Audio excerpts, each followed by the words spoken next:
parte aí dos meses, nós passamos estudando aí o capítulo 1, o capítulo 2, agora nós começamos no capítulo 3 e vamos terminar hoje, falando ali sobre a genealogia do nosso Senhor Jesus Cristo. Lucas capítulo 3, dos versos 23 a 38, nós vimos ali que Lucas, o evangelista Lucas, teve um propósito, fim, para escrever e registrar esse evangelho. Segundo ali o seu escrito no capítulo 1, ele escreveu a Teófilo, possivelmente aí um senador romano, um homem de uma alta patente no Império Romano, e Teófilo era um novo convertido. Praticamente o evangelho de Lucas era o discipulado de Teófilo, para que ele tivesse base, para ter uma fé sólida e poder caminhar com as suas perguntas, suas indagações respondidas por meio desse evangelho. Por isso que o evangelho de Lucas é um evangelho muito mais detalhado do que os outros 3 evangelhos. Ele é muito mais explicado. Há muito mais coisas aqui que não tem nos outros evangelhos. E por isso nós estamos aqui caminhando devagarzinho, escavando aqui, procurando todas as pedras, todas as pepitas de ouro que estão escondidas nesse maravilhoso evangelho. E hoje nós terminaremos esse capítulo 3. Nós veremos a genealogia do nosso Senhor Jesus Cristo. Amém? Vou fazer a leitura, os irmãos acompanham. Lucas 3, a partir do verso 23. Diz assim: Ora, tinha Jesus cerca de 30 anos ao começar o seu ministério. Era como se cuidava, filho de José, filho de Eli, filho de Matate, filho de Levi, Levi, filho de Melque, este filho de Janai, filho de José. José, filho de Matatias, Matatias, filho de Amós, Amós, filho de Naum, e este filho de Esli, filho de Nagai, Nagai, filho de Maate, Maate, filho de Matatias, Matatias, filho de Semei, este filho de José, filho de Jodá, Jodá, filho de Joanã, e Joanã, filho de Reza, Reza, filho de Zorobabel, este de Salatiel, filho de Neri, Neri, filho de Milque, Milque, filho de Adir, Adir, filho de Cozã, este de Eumadã, filho de Er, filho de Josué, Josué, filho de Eliezer, Eliezer, filho de Jorim, este de Matate, filho de Levi, Levi, filho de Simeão, Simeão, filho de Judá, Judá, filho de José, este filho de Jonã, filho de Eliaquim, Eliaquim, filho de Meleá, Meleá, filho de Mená, Mená, filho de Matatá, este filho de Natã, filho de Davi, Davi, filho de Jessé, Jessé, filho de Obed, Obed, filho de Boaz, este filho de Salá, filho de Naasson, Naasson, filho de Aminadab, Aminadab, filho de Admim, Admim, filho de Arne, Arne, filho de Esrom, este filho de Pérez, filho de Judá, Judá, filho de Jacó, Jacó, filho de Isaque, Isaque, filho de Abraão, este filho de Terá, filho de Naor, Naor, filho de Serugue, Serugue, filho de Ragaú, Ragaú, filho de Faleque, este filho de Eber, filho de Salá, Salá, filho de Cainã, Cainã, filho de Arfaxade, Arfaxade, filho de Sem, este filho de Noé, filho de Lameque, Lameque, filho de Metusalém, Metusalém, filho de Enoque, Enoque, filho de Jared, este filho de Malael, filho de Cainã, Cainã, filho de Enos, Enos, filho de Sete, e este filho de Adão, filho de Deus. Amém? Vamos orar mais uma vez? Pai Santo, nesse momento, Senhor, nós precisamos desesperadamente da Tua ajuda, Senhor. Como todos os momentos, mas este pessoalmente, porque é um momento que o Senhor fala conosco, o Senhor nos edifica, o Senhor nos ensina. Nós sabemos que a pregação da Tua Palavra, ela é um estudo, Senhor, um estudo com aplicações para a nossa vida.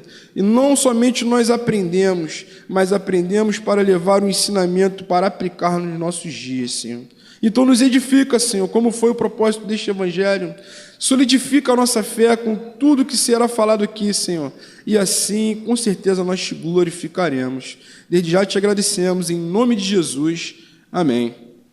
Então, como eu disse, meus irmãos, Lucas, qual o propósito principal do Evangelho de Lucas? Esse a gente nunca pode perder. Porque se a gente perder o foco do propósito principal do Evangelho de Lucas, nós andamos por outro caminho. O propósito do Evangelho de Lucas foi fortalecer a fé de Teófilo. E aqui, nesse momento, mais uma vez, Lucas está agora descrevendo quem é o Senhor Jesus na sua ascendência, né? Aqui, ó, quem foram os seus ancestrais biologicamente, vindo ali da linhagem real. Lucas tem o propósito de demonstrar a Teófilo, para ele ter uma base e falar, ó, não, ó, Jesus, ele é filho de Maria, mas ele também é filho de Deus. Por que eu digo isso? Porque quando nós olhamos para a genealogia de Lucas, ela retorna somente até Adão? Não, ela retorna até Deus. Lembra que eu disse na última mensagem que Lucas, tanto no batismo de Jesus, como na genealogia, agora na tentação, o foco maior está onde? Na divindade do nosso Senhor Jesus Cristo. Nós vimos ali que Lucas explicou muito bem, né, sobre o Jesus Cristo homem, o Filho do homem que viria, aquele profetizado em todo o Antigo Testamento. Aí nós vimos ali que ele nasceu de Maria, muito bem explicado, né? Lucas detalhou tudo. E agora com foco na divindade do nosso Senhor Jesus Cristo. E quando falamos em genealogia, é algo interessante, porque na nossa cultura ocidental não se tem valor algum genealogia. Por isso que quando nós pegamos um texto para poder olhar e ler, acaba sendo até chato ler. Uma vez eu pequei nisso, eu falei, pô, mas para que tem a genealogia na Bíblia? Quando eu estava ali pela primeira vez, né? Aí logo após eu fui procurar uma mensagem, que eu gosto de fazer isso, né? Bem no comecinho da minha conversão, quando eu escutei a pregação, eu falei, caramba, perdão, Senhor. É tanta coisa maravilhosa, tem tanto assunto aqui para ser falado, que se dividisse em 5, 6 pregações não daria. E nós não temos essa cultura, mas lá naquela época, a cultura bíblica, ainda mais a cultura de Israel, era muito importante, porque eles se distinguiam em tribos. Como é que eu vou? De onde você vem? Eu sou filho de fulano de tal, neto de fulano de tal, tataraneto de fulano de tal, da tribo de Benjamim, da tribo de Levi. Tem até um momento interessante que quando eles voltam do exílio para poder ali, uns homens, eles tinham que comprovar a sua descendência, se eles eram da tribo de Levi, para eles poderem trabalhar no templo, como os levitas. Então é muito importante naquela época. Só que para nós hoje, infelizmente, não está, né? Hoje ainda tem aplicativos, até um colega pesquisou, ele conseguiu buscar ali os seus ascendentes lá atrás, né, pelo sobrenome dele. Até falei, pô, um dia eu vou sentar uma semana para tentar buscar, né? É meio difícil no nosso caso, porque não se tem muitos registros, mas a gente consegue alguma coisa. Naquela época era mais fácil. E também se explica o porquê Lucas conseguiu escrever todos esses nomes. Muitos dizem até que está faltando, mas não, está certíssimo aqui, ó, segundo a inspiração e a sua investigação. Esse texto, a genealogia de Lucas, como eu disse, ele escreveu com foco, com a proposta de fortalecer a fé de Teófilo. Só que não somente tem essa genealogia. Lá no Evangelho de Mateus também tem uma genealogia. Só que os críticos, eles costumam pegar essas duas genealogias e fazer o quê? A Bíblia tem erro. Eles querem falar que ela tem erro, porque há diferenças. Há diferenças. Só que nós veremos aqui que as diferenças elas podem ser resolvidas, né? Que são focos diferentes. O Evangelho de Mateus foi escrito para quem? Para os judeus. E era para comprovar que Jesus era quem? O rei dos judeus, o Messias que viria. Lucas aqui já é um outro foco, por isso que eu disse no começo, é para fortalecer a fé. E como foi escrito para os gentios, para o povo fora de Israel, é para mostrar que aquele rei dos judeus, que é o Messias, que é o próprio Deus, ele também é homem. Ele é homem. Por isso que Lucas escreve ali, falando sobre Maria, o nascimento de Jesus, as profecias. E agora, nesse momento, onde é o início do ministério messiânico, ele também vai comprovar sobre a divindade.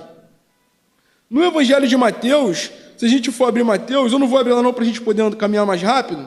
O Evangelho de Mateus, ela começa de Abraão e vai até Jesus. Vai falando sobre a descendência de Abraão, até chegar em Jesus, para poder comprovar ali que Jesus, ele é como se fosse filho de Abraão. Como ele vem da descendência de Davi, para comprovar que ele tem um sangue, que ele pode ser rei. Porque tem que se comprovar que ele faz parte daquela monarquia, ele era descendência.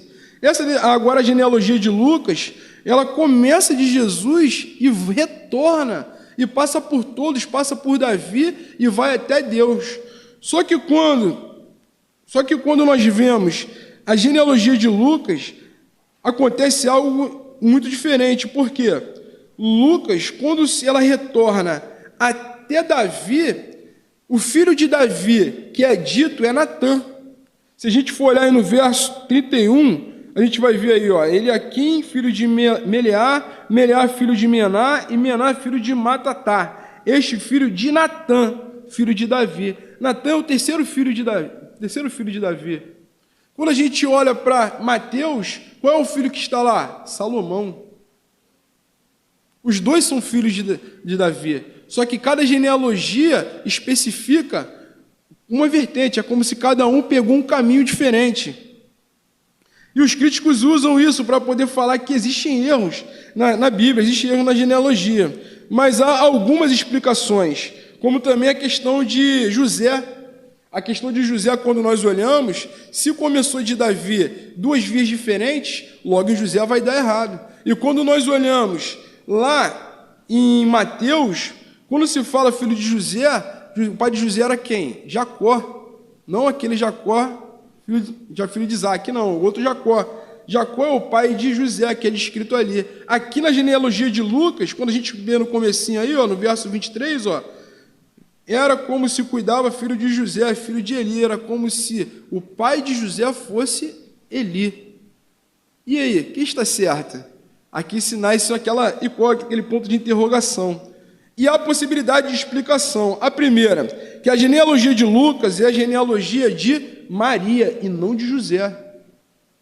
Como Lucas queria também comprovar a todo momento que não só Jesus Cristo é Deus, mas ele também é homem, que teria que comprovar a descendência biológica de Jesus. Um exemplo, no decorrer da história, a gente viu isso aqui. Os homens diziam que Jesus é o quê? Ele era um fantasma. Os unitaristas, os modalistas, que foi ali no século II, eles inventaram uma heresia que Deus é um único Deus e ele só se apresentou por meio de formas ao decorrer da história bíblica. E Jesus era um fantasma. Por quê? Porque o Deus puro, verdadeiro, ele não poderia habitar em carne. A carne é pecadora. Então ele não poderia vir de seres humanos. Só que nós sabemos que Jesus não é fruto de uma concepção de homem e mulher. Quem é o pai de Jesus? É Deus. Quem foi que operou para que Maria concebesse Jesus? Foi o Espírito Santo. Então ele não é fruto de uma concepção carnal, não, tanto que Maria, por isso que Maria era naquele momento virgem. Naquele momento ela era virgem, para se comprovar isso. Uma outra possibilidade que é apresentada na genealogia, essa é a genealogia biológica de José, é a outra que José era também o filho adotivo, que ele tinha uma descendência que vinha de Davi pela adoção e ele tinha uma descendência biológica. Essa daí já fica meio fora, são as possibilidades.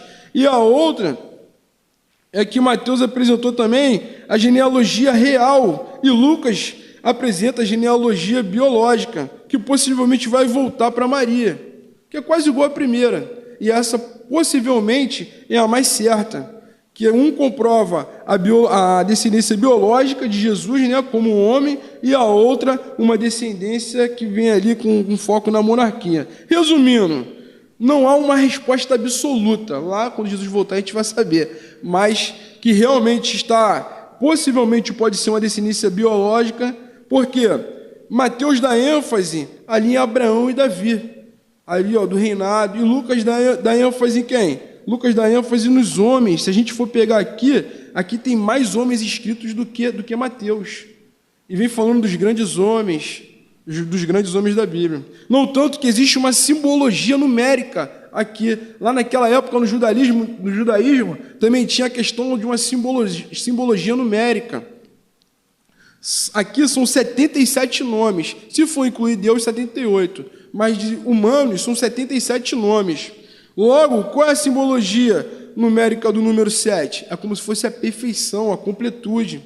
E se nós pegarmos aqui, então, aqui é 11 vezes o 7, que vai dar 77. Algo Lucas está querendo passar com isso. Também há uma questão que se nós pegarmos e dividirmos os 77, darão 11 grupos de 7. E cada início de grupo e o fim tem um homem importante. Se a gente for pegar e dividir aqui, vai ter um homem importante. E quando se dá uma grande ênfase assim, no decorrer da Escritura, lembra quando Jesus pegou e falou, o discípulo perguntou, mas Senhor, quantas vezes eu devo perdoar o meu irmão? O que Jesus falou? 70 vezes 7. Por que ele disse isso? Ele disse com relação ao 7. Porque o número é como se fosse a infinitude, a completude da perfeição. Você tem que perdoar de coração. E o seu irmão vai vir, você vai ajudar ele ali, vai estar com ele. Você vê que ele tropeçou mesmo, você vai estar com todo o amor, o sacrifício que você vai fazer ali, vai estar com aquela pessoa. E aqui Lucas está mostrando também essa grandeza, mas só que a grandeza não do perdão, a grandeza de quem? De Jesus. Porque ele é o cabeça diante desses todos esses homens que são citados, desses 77 homens, desses 11 cabeças que estão aqui ao decorrer da história.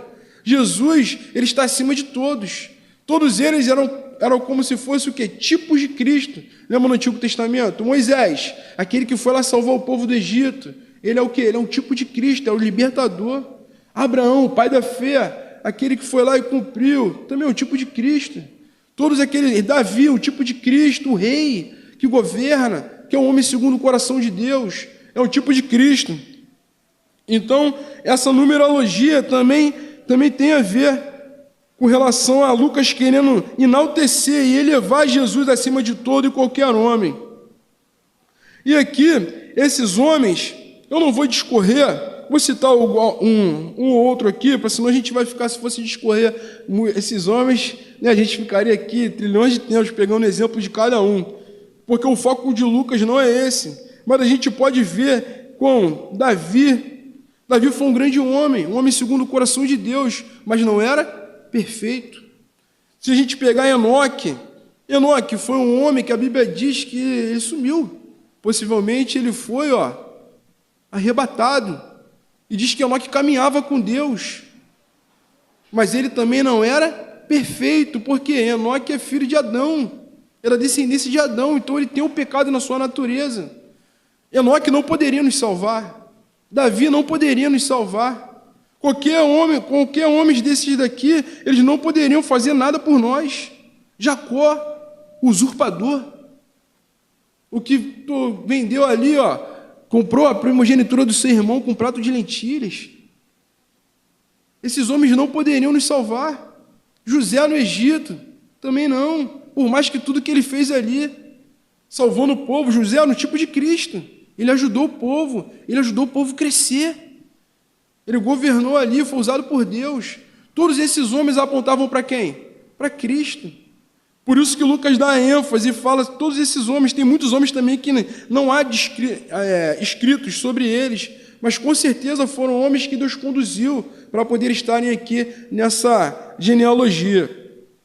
Aí eu faço a pergunta, mas o que Lucas queria ensinar a Teófilo com a genealogia de Jesus? Lembra o foco? É fortalecer a fé de Teófilo. E o que nós aprendemos com essa genealogia?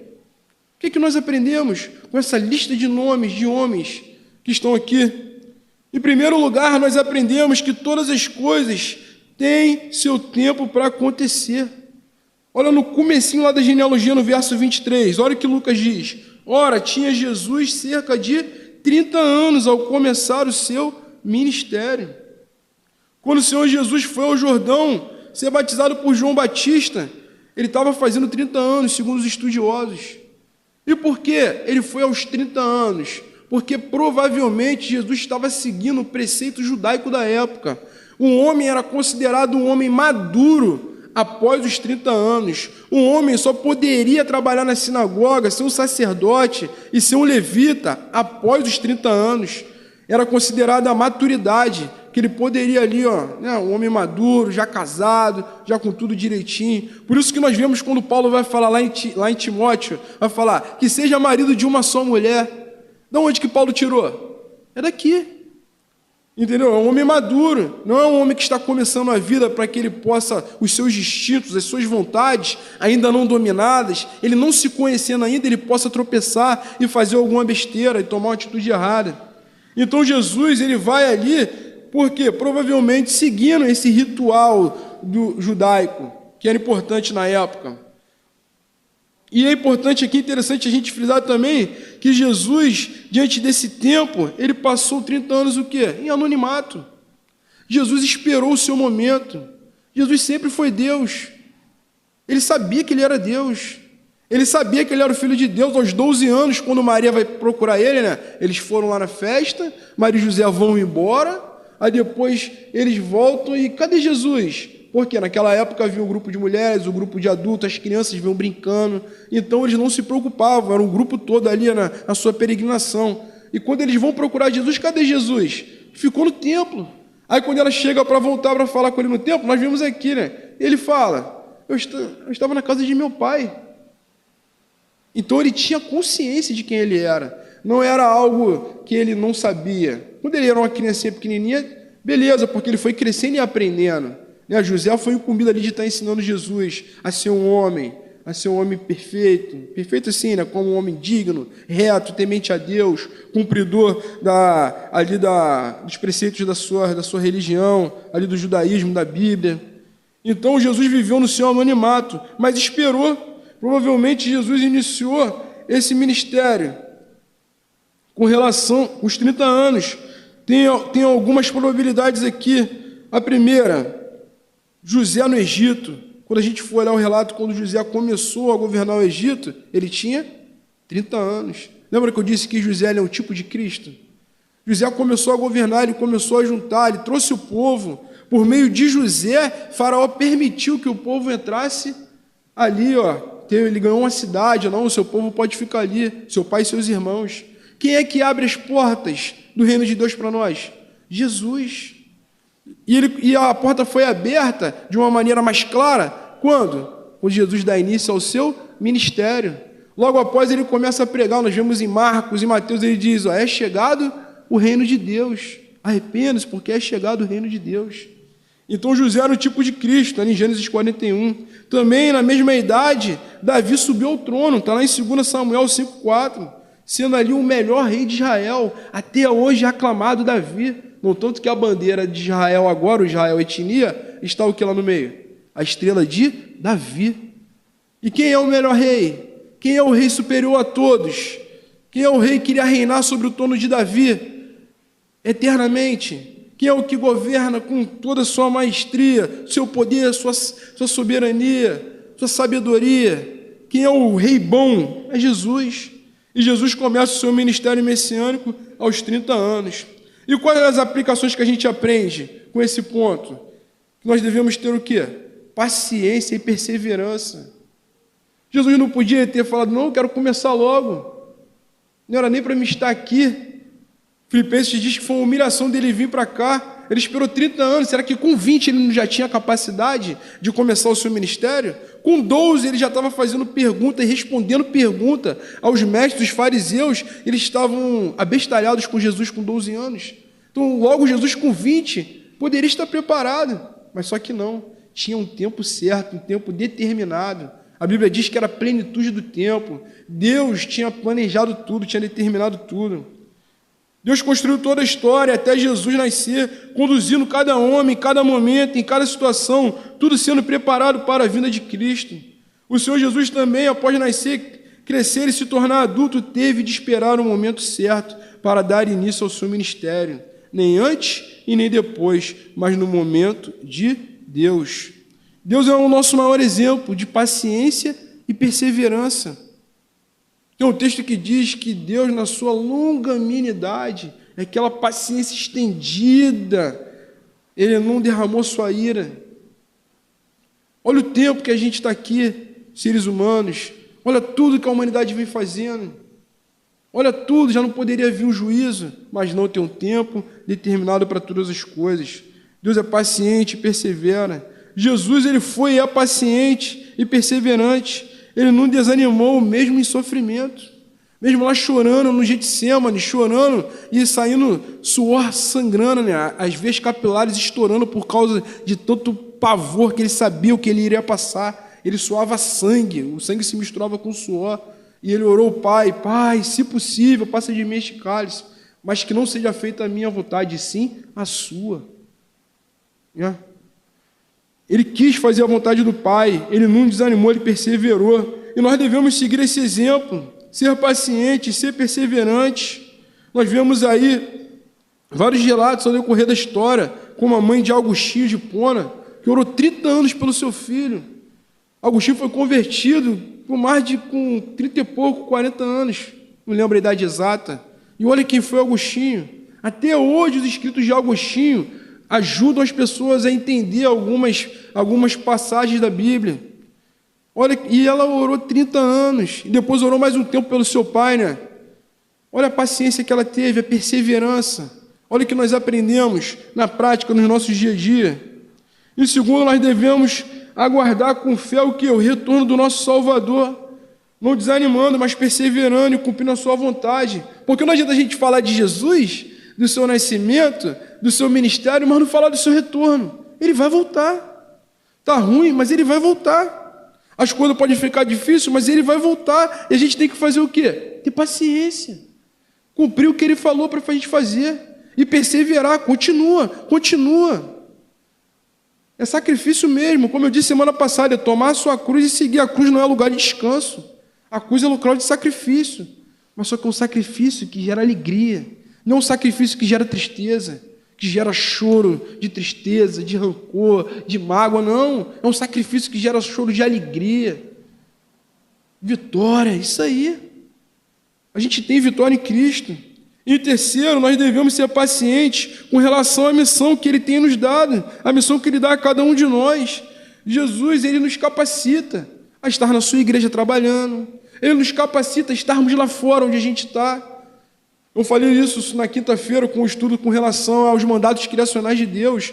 As pessoas às vezes têm uma ideia de que é um mundo secular e um mundo religioso. Não existe isso.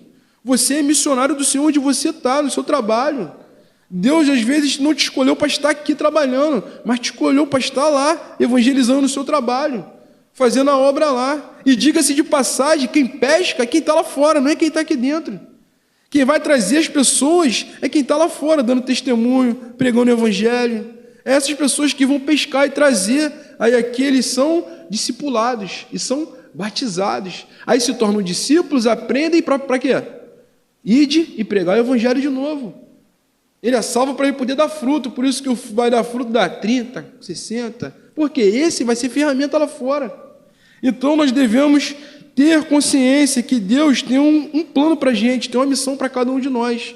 E muitas das vezes, se nós estamos querendo algo e temos concepção que Deus nos chamou para algo e ainda não aconteceu, espere, não pule etapas, se capacite. Tem aquele grande pregador que já faleceu ou não faleceu? Agora minha mente, acho que Billy Graham. Tem que perguntar Billy Graham se ele tivesse mais 3 anos de vida, o que o senhor faria, Billy Graham? Aí ele falou, eu estudaria 2 e pregaria 1, para não falar besteira. Entendeu? Ele se preparar primeiro. Ele faleceu, né? Isso aí, está com Cristo, que é incomparavelmente melhor. Então ele falou que ele estudaria, porque às vezes nós queremos pular etapas, botar a carroça na frente dos bois, mas tudo tem um momento determinado para que a gente não tropece e acaba fazendo besteira. Quando a gente não aguarda, não temos paciência, a gente cai o quê? Na ansiedade. E ser ansioso com algo que pode acontecer é o quê? É pecado. Deus falou que a gente não tem que andar ansioso com nada, não andeis ansiosos por coisa alguma. A gente tem que confiar nele, botar diante do Senhor tudo que nós precisamos, tudo que nós queremos, tudo que nós ansiamos. Um exemplo, o apóstolo Paulo diz o quê? Busca os melhores dons. Ele fala, a instrução é que você ore e peça a Deus.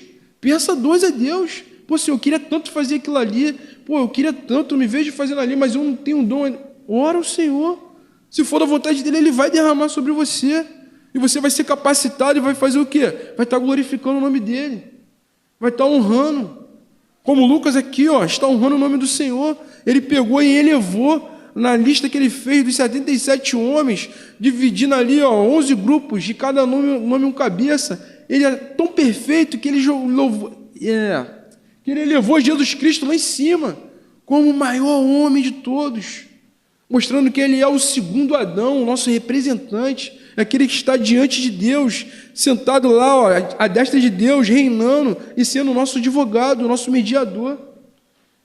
Então, tudo tem seu tempo, e Deus tem um momento certo para todas as coisas. Isso aqui fala muito sobre a providência de Deus. O segundo ponto que nós aprendemos sobre a genealogia é sobre a sabedoria, o poder e a bondade de Deus. São o quê? São 3 atributos, são 3 características inigualáveis do nosso Deus, que é um Deus trino, onde a gente viu ali muito pouco na última mensagem. O nosso Deus é um Deus sábio, é um Deus poderoso, é um Deus bondoso. O Deus trino, ele é perfeitamente, plenamente sábio para planejar a mais magnífica das histórias. Quem poderia planejar uma história dessa? Onde iniciou, onde veio haja luz, criou todas as coisas, depois ali criou o homem e a mulher, Gênesis 2, aí depois vem a queda, depois vem, ó, no final da queda, lá nos últimos versos, diz lá ó, que do ventre da mulher nasceria um que pisaria a cabeça da serpente, que não foi Caim, o primeiro filho, é Jesus, que nasceu do ventre da mulher, viu porque ele tinha que nascer de Maria? Já estava tudo certo, tudo planejado, e depois Deus vem, ó, esses homens todos protegendo a descendência de Jesus, mantendo ali, ó, porque ele tem que ser rei, ele tem que ser sacerdote, ele tem que ser o profeta. Deus vem protegendo tudo, olha que sabedoria, né? Plenamente sábio. Nenhum autor, nenhum escritor, nenhum roteirista, ninguém poderia fazer o que Deus fez. Nunca vai conseguir montar algo parecido. Os maiores filmes que nós vemos aí, né? A gente fica... Filme de romance, filme de guerra, filme de não sei o que lá, aquelas histórias. Nenhuma história vai chegar aos pés da história da redenção. Nenhuma delas. Então Deus é totalmente sábio, mas somente o nosso Deus tem essa capacidade, porque Ele é perfeito e pleno em sabedoria. E o nosso Deus também ele é totalmente, infinitamente poderoso. Porque eu disse totalmente, infinitamente, porque Ele é todo poder, e Ele é infinito no seu poder. Um dos atributos de Deus é a sua infinitude, que é o que abraça e permeia todos os seus atributos. Ele é infinito em poder, por quê? Não tem como medir o poder de Deus. É infinito. Ele é todo poderoso. E muitas vezes nós caímos na besteira, às vezes, de não acreditar que Deus pode fazer algo. E Ele é todo poderoso. Não tem como medir o poder de Deus. Não adianta ter o planejamento, Deus ter o... Por poderoso executar todo o seu plano. Ninguém poderia fazer o que Deus faz. Deus é totalmente sábio em planejar, Ele é totalmente poderoso em operar e colocar esse plano em prática. Deus escreveu tudo, planejou tudo, e agora, como é que faz? Tem que ter poder, tem que manter esses homens onde Ele quer, Ele tem que mover tanto querer quanto realizar, como diz lá em Filipenses. E como que Ele faz isso? Quem é que vai transformar o coração?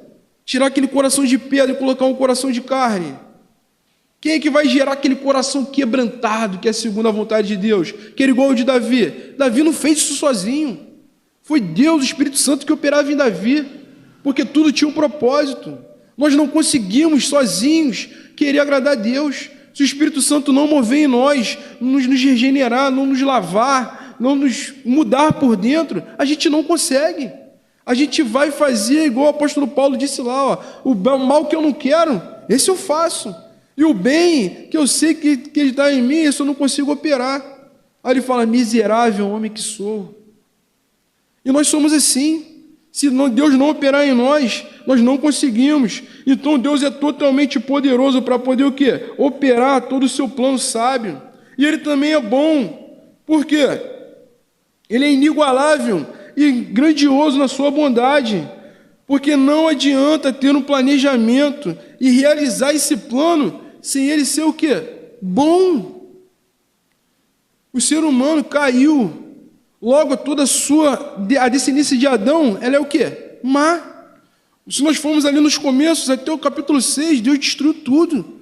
Porque a maldade aumentou de uma forma horrível. Olha como está nos nossos dias hoje. Olha como está, a gente liga a televisão, é corrupção. A gente nem sabe, às vezes, se a notícia é verdadeira, porque tanta coisa que eles teleguiam para a gente formar a nossa cabeça, formar o nosso pensamento. Pessoas que falam alguma coisa é jogado fora, é bloqueado. A gente procura uma informação, se você não tiver o Google para ir pesquisar, e às vezes nem acha, porque é tirado de cena, é proibido. Tudo que a gente vê é novela. Outro dia eu estava na academia, passou uma cena horrível na novela, totalmente contrário ao que está lá em Gênesis capítulo 2. No final, onde fala, une-se o homem e a sua mulher, e os dois se tornam uma só carne. Não tem como homem com homem ser uma só carne, e não tem como mulher com mulher ser uma só carne. É impossível. Então, Deus, ele tem que ser bom, e muito bom, e coloca bom nisso, porque ninguém faria o que ele fez, ninguém entregaria o seu filho para morrer por pessoas boas, quem dirá por pessoas más? Paulo diz isso em Romanos capítulo 5. Então, o nosso Deus, ele é grandioso em bondade, ele é bondade. Deus, com sua perfeita e plena sabedoria, com seu grande poder e sua inigualável e grandiosa bondade, planejou tudo, desde a criação, todas as questões humanas sobre Jesus com relação a Maria e José, sobre a sua descendência real ali por Davi e a sua descendência sacerdotal de Melquisedeque, e construiu tudo, conduzindo até a plenitude do tempo, onde Jesus, o Messias prometido, é revelado ao povo como aquele que vem para salvar o mundo do pecado. Por isso que João disse, olha lá, eis o Cordeiro de Deus que tira o pecado do mundo. E qual é a aplicação que eu tiro daqui? É uma palavra, temor. Se nós não olharmos para essa sabedoria de Deus, para esse poder dele, para a sua bondade, e sem sentir temor, é porque eu não consegui compreender. Por que eu digo isso? Porque Provérbios 9:10 diz, o temor do Senhor é o princípio da sabedoria e o conhecimento do santo é prudência. Logo, se eu sou uma pessoa que tem o temor, eu sou uma pessoa prudente, porque eu conheço o Deus que eu sirvo. A nossa atitude perante essa revelação de Deus é sermos pessoas que temem ao Senhor. E temer o Senhor significa ter conhecimento sobre Ele, ter consciência sobre quem Ele é, porque eu posso falar, não, eu acredito que Deus fez todas as coisas, mas eu não tenho consciência de que, além dele ser um Deus que é bom, Ele também é um Deus justo, Ele é um Deus perfeito, que não erra. A palavra que nós lemos, a Bíblia, foi inspirada por Ele, por isso ela é inerrante, é infalível, não existe erro. A gente que é pecador, corrompido, que a gente não consegue compreender. Tem coisas que estão fora da nossa compreensão, como a Trindade. Não tem como explicar, Ele não revelou, como é que eu vou entender? Então, nós precisamos, o temor nós temos consciência nesse Deus. Quem tem temor significa que é uma pessoa também reverente ao senhorio do Senhor. Ela entende que o nosso Deus, Ele é o nosso Rei. Quando nós vamos, no exemplo, as pessoas gostam de dar, quando nós vamos num julgamento diante de um juiz, na sessão, você tem que ir de calça, você tem que ir, não pode de qualquer jeito. E por que perante Deus nós queremos nos apresentar de qualquer jeito? Se Ele está acima de todos os magistrados, quem é o magistrado perante Ele? Nada, nem ninguém. Nós devemos ter o que também? Admiração por Ele. Nós ficamos admirados, às vezes, por uma coisa que acontece. Aí criamos um ídolo, mas quem deve ser o nosso ídolo? É Ele. Olha que admiração nós devemos ter por esse Deus que fez isso tudo, formou isso tudo. E devemos ter uma vida de submissão a Ele. Um pastor batista, John MacArthur, diz, o temor do Senhor é um estado mental em que as atitudes, a vontade, os sentimentos, as ações e os objetivos são trocados pelos de Deus. Tudo que você quer, tudo que você sente, tudo que você pensa, o que Deus quer primeiro? O que Deus pensou para a minha vida? O que Deus quer que eu faça? E aí eu vou colocar tudo em prática, segundo a vontade de Deus. Que sejamos sábios e prudentes. E por último, para terminar, o que Deus nos ensina também através da genealogia?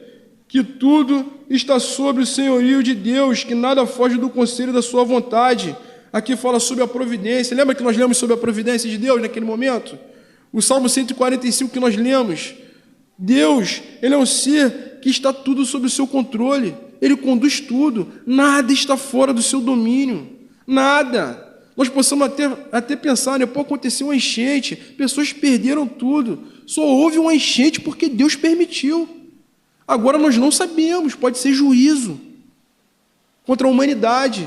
Vocês não estão cuidando, cumprindo um mandato cultural em proteger o mundo, não jogar lixo na rua, não recolher direito o lixo e fazer várias coisas.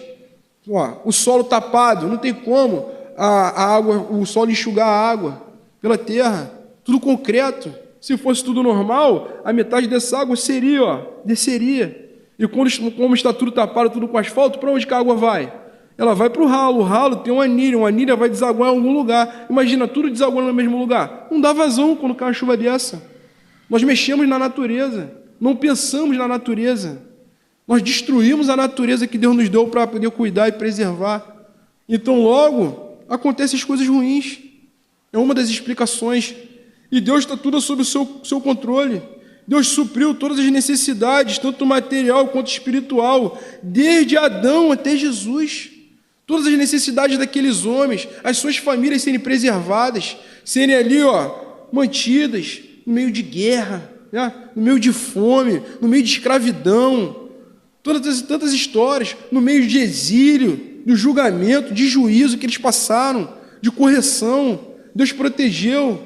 Acabaram-se as tribos. Esses dias eu estava vendo uma menina lá de Israel e ela falando, só tem a tribo de Judá e ficou alguns remanescentes da tribo de Benjamim, que era o reino do sul, que ficou na divisão dos reinos. E o que foi que manteve aquela tribo de Judá ali? Foi Deus. E por que ele manteve aquela tribo de Judá? Tanto de uma maneira espiritual como de material, suprindo tudo. Por causa de Jesus. Jesus é judeu. Vem da tribo de Judá. E qual é a aplicação que eu tiro para a gente disso daqui, dessa providência de Deus? É confiança. Por isso que nós contamos, me ajude, Senhor, a confiar. Nós temos que confiar no Senhor. Nós temos que confiar no seu poder, na sua bondade, na sua providência. Nada que nós vamos passar se nós somos filhos de Deus, nada iremos passar que está fora do controle dele. Tudo, se há algo ruim aos nossos olhos, é porque Deus está querendo nos ensinar algo. Romanos 8:28 diz, todas as coisas cooperam para o bem daqueles que amam a Deus, daqueles que são chamados segundo o seu propósito. Deus tem propósito na vida de quem Ele chama. E Ele ama quem Ele chama. Logo, todas as coisas são para o bem daqueles que Ele chama. Porque Ele o ama. Ele adotou como filho, por meio de Cristo Jesus. E Ele nos provê vida, Ele nos provê alimento, Ele nos provê roupa, Ele nos provê onde morar, um trabalho. Eu adoro falar as coisas simples, porque é na simplicidade que eu fico maravilhado com Deus. Não se um dia eu ganhar um casarão, um iate, não. Eu fico maravilhado quando eu abro a geladeira da minha casa. Tem lá, tem um feijão, tem um arroz. Hoje Ele me deu a oportunidade de ir no mercado, eu comprei ali um pedacinho de contrafilé, colocamos no airfry. Que maravilha! Tem pessoas que não têm nada. Eu poderia não ter nada, se dependesse de mim, da minha maldade interior, de tão pecador que eu sou, não era para ter nada. Mas Deus permite a gente fazer aquele macarrãozinho gostoso. É providência de Deus. Porque se não tivesse chuva, se não tivesse um campo, nem o contrafilé ia ter, porque eu não ia ter a vaquinha para poder nos fornecer a carne dela. Então, tudo vem de Deus. Então nós devemos ter que confiar nele e agradecer e ter um coração grato a ele e confiar.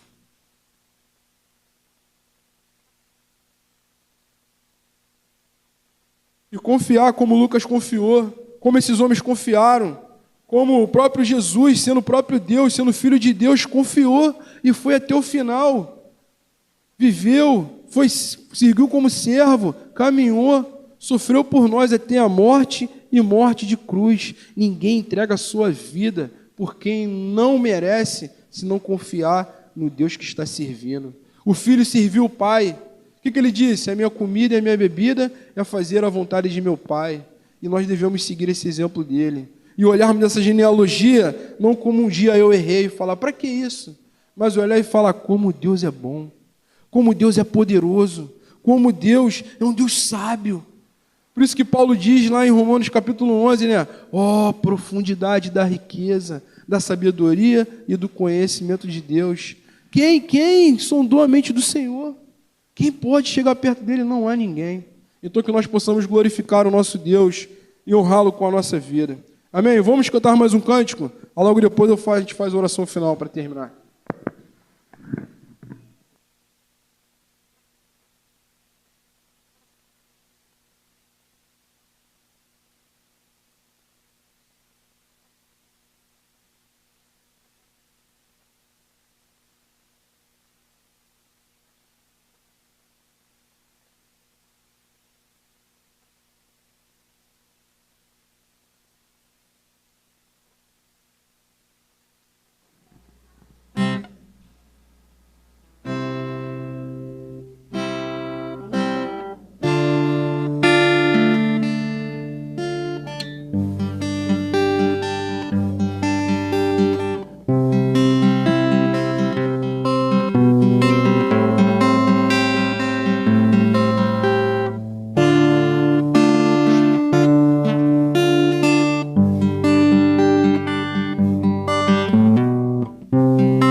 Amém. Vamos colocar de pé, meus irmãos, para a gente orar.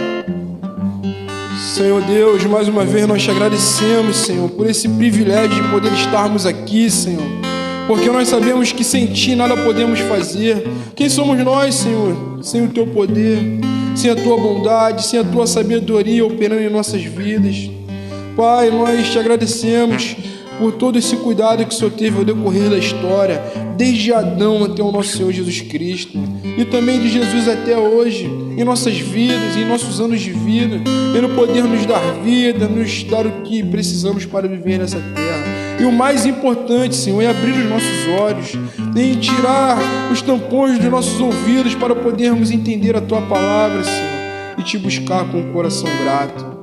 Louvado seja o Teu nome, Senhor. Te pedimos que o Senhor possa revelar que ainda não foi revelado o Teu Evangelho, que o Senhor possa dar no coração contrito e quebrantado aquele que ainda não tem, Senhor, e que possa nos reacender os que já têm e deixaram endurecer, Senhor. Pai, nos guia, Senhor, para a Tua glória, como viveu o nosso Senhor Jesus Cristo. Nos ajuda a Te honrar a cada dia, Senhor. Nós te pedimos que o Senhor nos dê confiança, perseverança, que o Senhor nos dê paciência, que possamos para com o nosso próximo expressar essa bondade que vem de Ti, Senhor. Nos leve em segurança para os nossos lares, Senhor. Nos conduz, Senhor, até os nossos lares. Guarda, Senhor, essa mensagem no nosso coração e na nossa mente, para que possamos propagá-la